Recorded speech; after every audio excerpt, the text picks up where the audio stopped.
Imagine if your life rests on every word from the mouth of God. It means you cannot be far away from his mouth. It means that if you're far away from his mouth, you are losing sustenance. So someone might ask, why do you always go to church? Should we go to church on Sundays and then also have to go to church on Wednesdays? Is it that important? Why do you eat every day? You ate in the morning and you got hungry again and you had to eat again.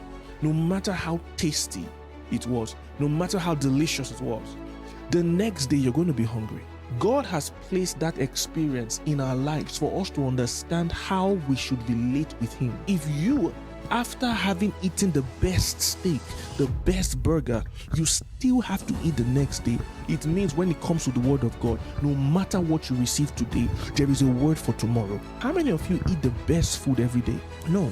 That's why you have some things that you call your favorite food. Tell me, there are days where you eat what you love to eat.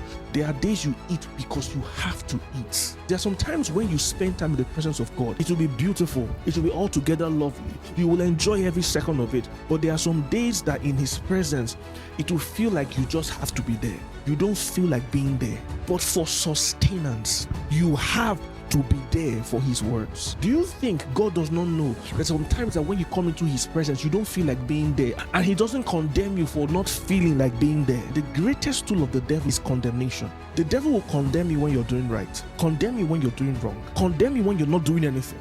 That is his greatest skill set, condemnation. If Jesus said that man shall not live by bread alone, but by every word, it means as much as you eat your food, you have to now understand that your spirit needs to feed. As you go to work, as you do your business, you are doing all of that for the bread of your flesh. Maybe you work in a place, something happened that you did not like, you did not resign. You stayed there. Why? Because you had mouths to feed. You need bread. God is saying, in that same understanding, if you be consistent the same way you are concerning the bread of your flesh, and you give that same level of consistency concerning your spirit, you will become successful. You will never be hungry. Give attention to the words of God, and the same way you feel nourished, the same way you feel glad when your belly is full of food, that is the exact same way your spirit will be glad when it is full of the word of God.